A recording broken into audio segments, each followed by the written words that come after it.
What if it's cursed?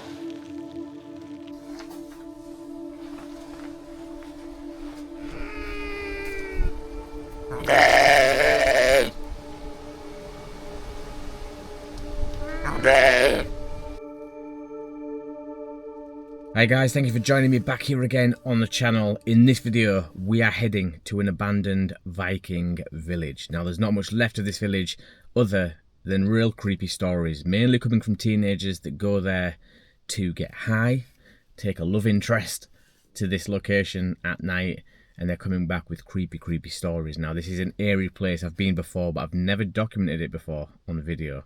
So I'm really eager to get there before it gets completely dark, but also apprehensive and anxious as hell.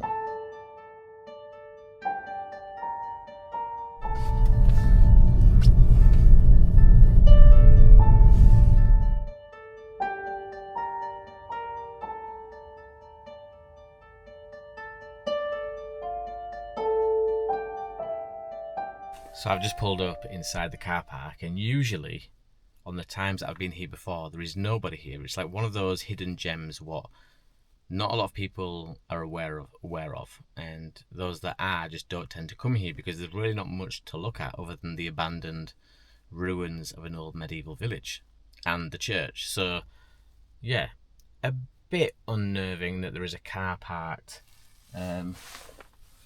behind me and a motorbike with no one around. So yeah. But guys, it is the 31st of October 2025. It's Halloween, which means that the boundary between the paranormal realm and the living is at its thinnest point. This is the time of year that people involved with acts such as witchcraft and demonic rituals would really honing on their skills, because like I've said, the veil is at its thinnest, and they truly believe that things could cross over easier when it's like this in this current state. So that adds to the scariness of tonight's video.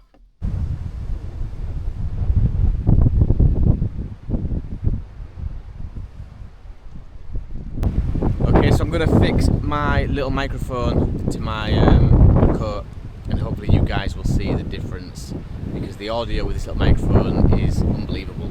I was just reading the sign as I walked in there. Warren Percy, abandoned medieval village. I'm not quite sure why they had to use the word abandoned. Like, what, do people get offended? Like, would people be offended if they came and there were actually still some Vikings kicking around?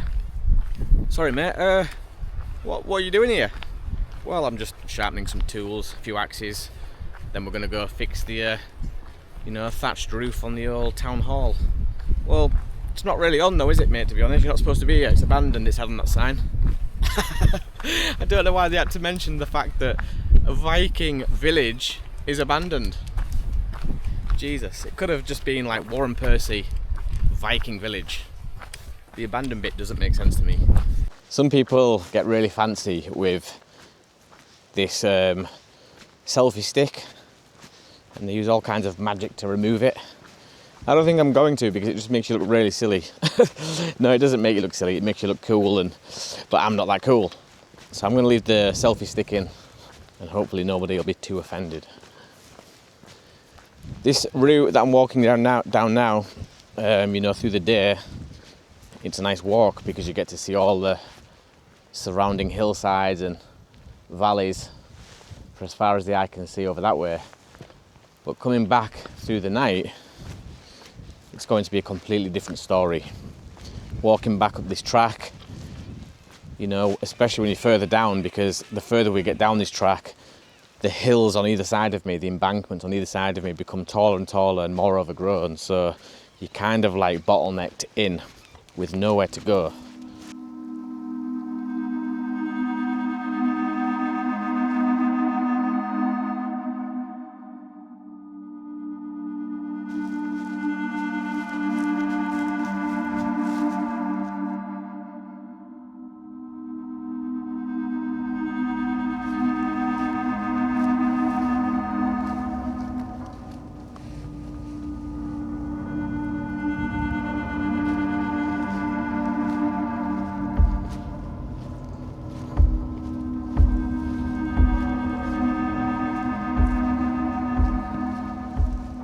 So I've seen this bridge a few times when I've been to the Viking village, and I've often thought that underneath it just looks like the front cover of what would be a horror novel.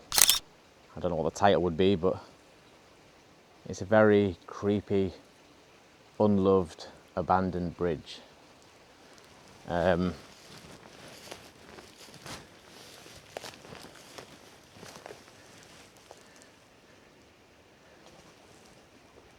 Clearly not safe to cross anymore. You can see all the wooden panels are just falling away with all the damp and rot.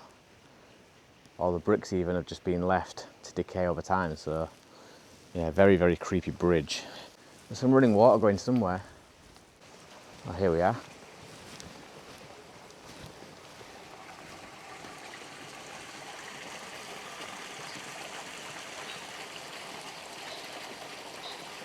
Looks like some old steps there. That must have led to a place long forgotten. But the route itself is blocked by this fallen tree. Always a great start to a horror story, is that? A blocked path. I'm really impressed with this camera because the light is fading really quickly, and still it's holding up quite well. I'm not sure if it's going to be grainy once I've converted this footage over to my phone and then had a closer look on a bigger screen, but right now it's looking quite nice, at least acceptable. I have got it on nighttime mode, and let's not forget this is only an action camera, so I'm not expecting it to work wonders, but I want this to become my preferred method of getting out and filming because it's just so easy to pick up and use. And I can talk more openly and for longer because, you know, I'm not starting and stopping. Lily, gone. Good dog. I'm not stopping and starting as much to correct settings on my phone or line the footage up using my phone on the tripod. It's just a little tiny camera on a stick, and you know I can pick that up in 2 seconds, press one button, and we're ready to rock and roll. So yeah, I'm warming to this camera. Okay, so I was mentioning earlier about this little microphone that I've clipped to my coat and how good that is, especially in windy conditions, but also the range. You know, I can walk away from the camera, set the camera up stationary, maybe observing a room or some place of interest, and I can walk off maybe 20-30 meters, and this microphone has no problem picking me up as though I'm standing right next to the camera still. Now, where that becomes good is I could set this camera up in the main hall of this church where we are about to go visit now. I mean, it's an abandoned church, Viking church, creepy as hell. And yeah, I could set the camera up observing that main part of the building, and I could go into the cemetery outside and I could ask questions and ask for answers. And while I'm not in the room, maybe that makes the paranormal phenomena, more susceptible to try and show itself when I'm not there. Now, the camera would see what I don't, and that's the only downside.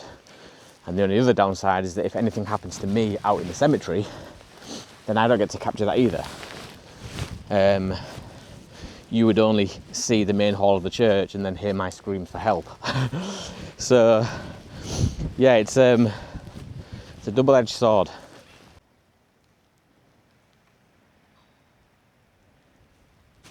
Oh boy, these are bulls. This is not good. Should I climb over the fence maybe? Let's go through this fence if we can. Can we get through here? No, we can't. That's not good. Right, we're gonna have to go back this way though. Oh man, so far this is the scariest part. Not what I had in mind. Okay, cows, we come in peace. Cow with the funny hairdo over there, just chill. Okay, no crazy stuff. Lily, come, stop being an idiot. Hey.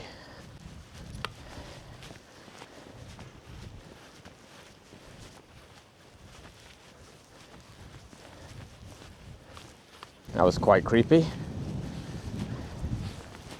There's a ton of rabbits around here, and Lily's really annoying me because I can't take her off the lead for a second because she'll be gone, especially with all these different smells that are around. All the pheasants that you can hear in the background, the rabbits darting here, there and everywhere. She'll just be in her element. So Yeah, I can't take off the lead, but because I can't take off the lead, she's nearly pulling my arm out of the socket. Lily. Oh my God, man. She's like, don't you mock me, guys. Don't you mock me. You don't look at me on the goddamn lead. I'd rip your throat out right now. Okay, so here we are. Let the creepiness begin. It's always really reassuring when they just have to show you the skeletons of all the bodies that they found here. You know, it's not good enough just saying, yep, this was a cemetery at some point. We'll actually just show you, we'll go one step further and we'll show you the actual bodies. Thanks. Really needed to see that right now.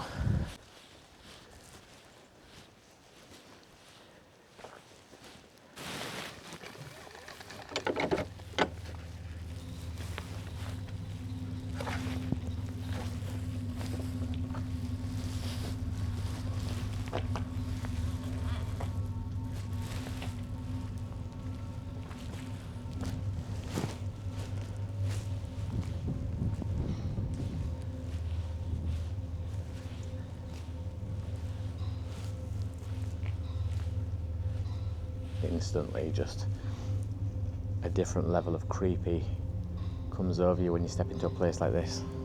I don't know if that's more subconscious, like we know what churches represent, and there are some supernatural elements that definitely run alongside religion. There's also a dark history of things happening with religion. We have the whole heaven and hell aspect. So when you step into a church, you know, it's not just a beautiful building, it's everything that comes with it. Especially when it's one like this that's abandoned and you're here alone just before nightfall. Now, through all my years of doing this kind of stuff, one thing I've learned is that these are hotspots for people who practice the opposite. People who practice satanic or witchcraft elements of their belief.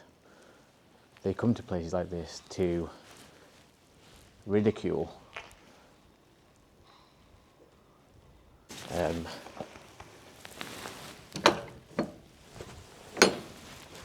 yeah, creepy old building, man.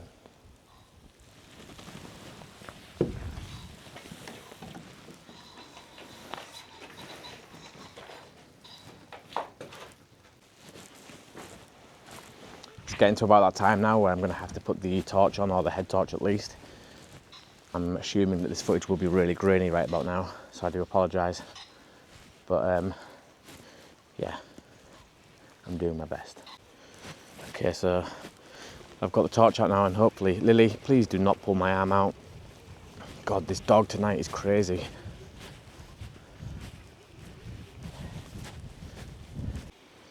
Oh, you crazy dog.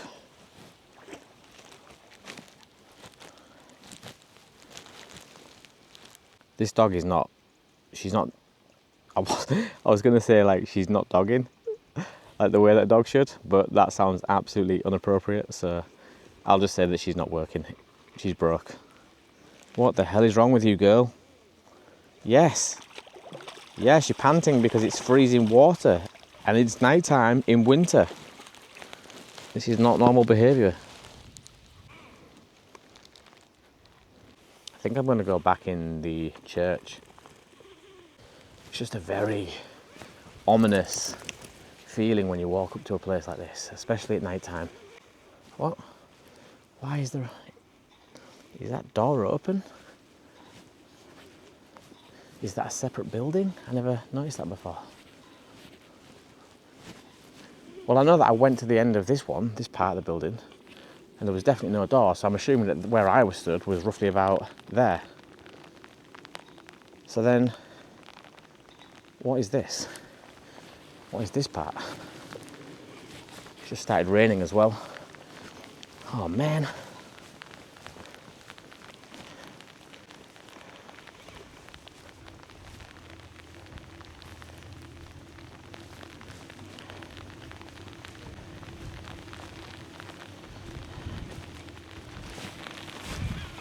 Oh no, it's the window. I was in this part, that's right. I was going to say, I don't remember a door being there.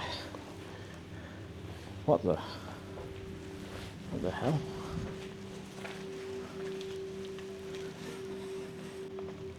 That is very weird.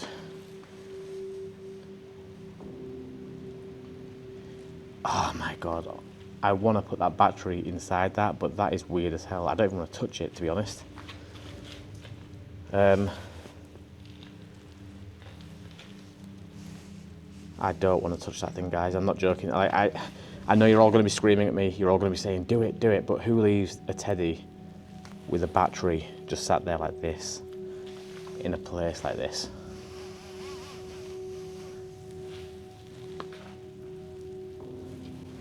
What if it's cursed? I mean, look at that face.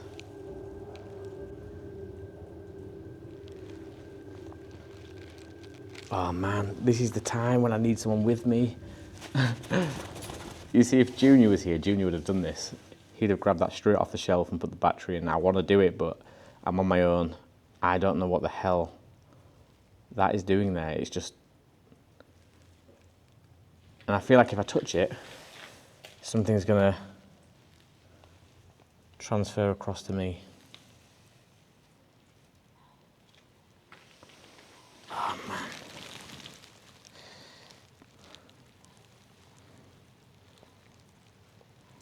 What are you doing? What are you doing there? Okay, so here's what I'm going to do. I'm going to set the camera up, and with this microphone attached, I'm going to go outside, aim the camera at this teddy, and see if anything at all happens. I dare even turn my back to this thing. This is how creeped out I am right now. I dare even turn my back to this thing. It might be innocent. It might be innocent, but is there any other signs of stuff going on around here?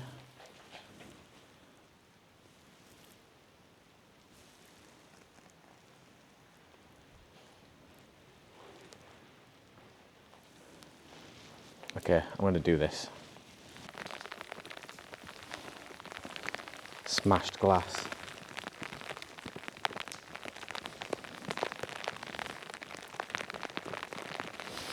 From everything I've learned about these kind of rituals, that is a common denominator, smashed glass. Trying to prop up this stick. This is when I need a tripod. Fuck!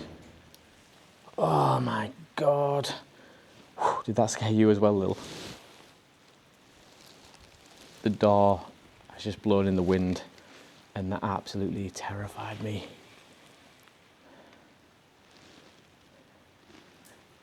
Okay, I'm going to set up the camera and go outside to ask questions.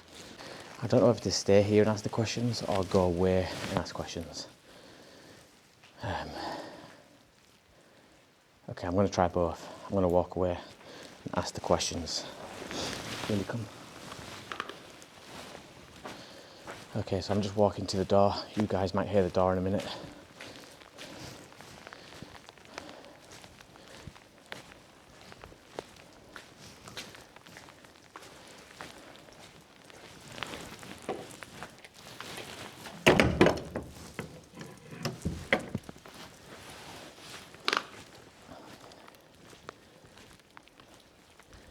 If there is anything... That's Lily, by the way, shaking the water off her coat. If there is anything here now that wishes to move that teddy or anything within the sight of camera, then please feel free to do that. I just want to make sure as well that I'm documenting everything that I feel right now, and obviously being in a scary environment like this and putting myself in this position, it's creating feelings of anxiety, but I'm also burning up really, really hot, which is quite the opposite to what you hear in these kind of investigations. But I feel like my head is dripping with sweat. I feel really, really hot, like I'm overheating. And it's raining, so...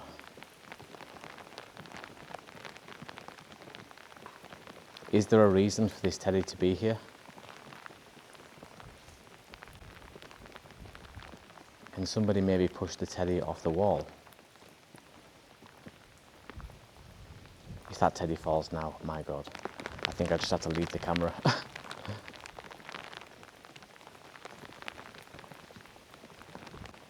Is there anybody who's able to observe me right now? Anybody that can hear me?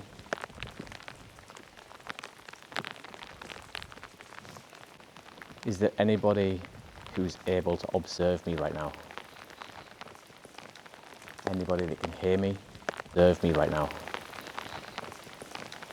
Anybody that can hear me?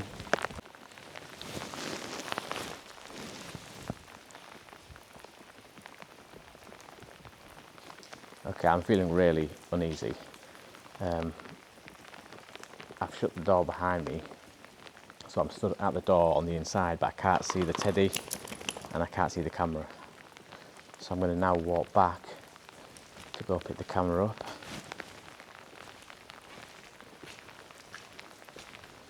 Is there a reason for this teddy to be here? Is it a good omen or a bad omen?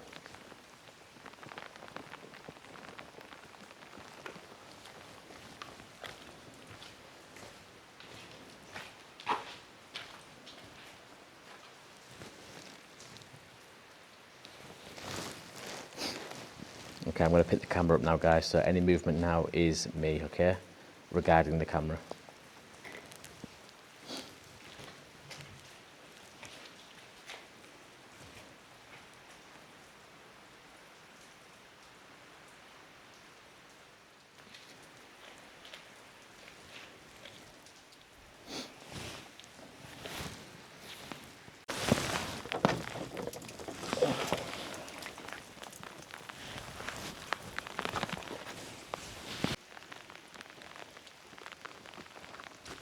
Yeah, glass is definitely a common sign when I go to these places, these churches, and I find signs that demonic or witchcrafty type. I don't even want to use the word witchcraft anymore because I know that there's some good aspects to witchcraft. It's not all, dark. But when we're talking about some of the things that I find that fall right in line with demonic rituals, satanic rituals, then glass is always a common indicator. I don't know the ins and outs of how they perform these things, so I wouldn't know what glass is used for. But I do know that those little shards of glass on that windowsill were probably used for something that's, not very positive. Let's just say that. Lily, what are you doing? Right, okay, you could be looking at a pheasant, but when you act like this, you're freaking me out. What? The rain is obviously starting to come down and I've not got the appropriate clothing for it. But also, I'm not going to lie to you either. That teddy, the battery, the fact that people were coming out of the car park who looked a bit, and I know you should never stereotype, looked a bit, how do you say, the type, the sort that would be into kind of dark ritualistic practices. Yeah, I'm not sure I want to touch that teddy, let alone put the battery in. Hope you guys can understand that. A lot of people will ask me, do you protect yourself when you go out? Yes, that's what I do to protect myself. I don't play around with things that I don't understand. So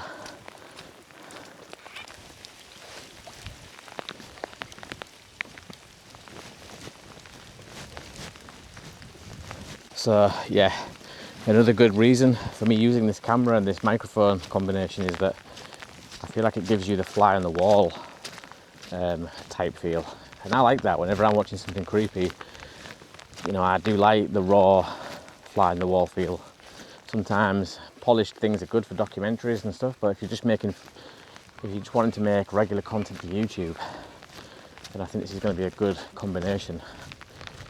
I am kicking myself about the teddy on the wall, but at the same time it didn't feel right, and if it doesn't feel right, I'm not going to do it. I've done some stupid things in my life, you guys have seen some of them, and because of that I've built up a really intuitive sense that usually steers me in the right direction, and that did not feel right. So I'm not putting my hands on that teddy with that battery sat between its legs like that, looking so ominously. No way. Yeah, had I not have seen that couple leaving just as I turned up. Had they not have looked, you know, I've said it before and I'll say it again, you should never profile people, you should never stereotype anyone, but I'm gonna, right? Because if there was ever a couple that dabbled in the dark arts, it was them two. They had the Lucifer t-shirts on with the, you know, the hexagrams and, you know, all the other devil worshipping stuff that you could imagine. So yeah, I'm not sure that if I'd not have seen them, I probably would have just gone and picked that teddy up, thinking it was like some kind of a nice gesture, you know, for the lost ones in this area or something like that. I don't know what I'd have thought, but having seen them, absolutely nowhere. And especially the fact that they were leaving just as I was turning up, you know, they'd already been down there, led me to believe that maybe it was them who left that there for someone to pick up and play around with. Not on my watch. I almost did though, by accident, pick it up, and I'll tell you how. I went to go, the torch was behind me on the floor and it was illuminating the teddy and the battery. The selfie stick was wedged on the floor between two rocks, and that was balancing like freestanding. So what I did was I picked up the GoPro and I walked over to the teddy, and I don't know what I was thinking, but I assumed that my torch was on that ledge with the teddy rather than, you know, back behind me, just illuminating that area. So I went to go reach out and touch it, and at the last minute I was like, oh, no, absolutely not. I've heard too many stories, I've read too many things, I've watched too many movies where energy can be converted, can be transferred from one item to another item. We've all seen movies, you know, the Annabelle doll and many other strange objects that can hold dark and horrible energy. So yeah, that teddy, even without the ominous presence of that battery, you know, just sat there perfectly for you to put in the teddy and see what happens. Even without that, and even without the location of where this thing was, like in a creepy graveyard, a creepy church, that teddy was freaky. It didn't look nice, it didn't look cute, it looked terrifying. It looked like it knew some shit, and I didn't want to find out. So I feel like I made the right decision. I even feel just weird talking about it, like maybe somehow it has leaped from the teddy to me somehow. I hope that's not the case. I've never heard of that being the case, but you just never know when you're that close to something that looks that creepy and could potentially be tied to demonic rituals. You know, it's a weird feeling, and it was the same feeling when I found the teeth. You remember the video where I was in the graveyard and I found the smashed urns that people had been stealing from the cemetery? And then I found the dead crows everywhere, like headless birds that had been sacrificed. And then in and amongst all that, I found a homemade do-it-yourself necklace made from teeth. Now, when I saw that, the feeling is one that you can't explain. It's not even creeped out. It's not even fear. It's this whole, I need to scrub myself down from whatever I've just been stood next to. I need to get home as quick as possible and out of this area. It's a weird feeling. And I was picking up those similar vibes next to that teddy. So yeah, I don't regret not playing around with it. I'll leave that to the next victim, which they'll probably make a movie of. So I'll wait for the movie to come out and then find out what the hell it was all about. Yeah, I'm sorry this was a short video, guys. But it's been nice to get out and try this new equipment and venture off somewhere creepy during Halloween. The rain did bring it to a steady halt, to be honest, because there's no roof on that church, so I was getting absolutely soaked. Lily's been in the pond, so she's going to get cold really quickly. But please have a good Halloween night wherever you are in the world. Enjoy yourselves. Wherever you are in the world, guys, whatever you're doing, please do look after yourselves, stay safe, and if you are in a position to do so, as we always say, then please do look after somebody else as well. Until next time, I'll see you on the next one.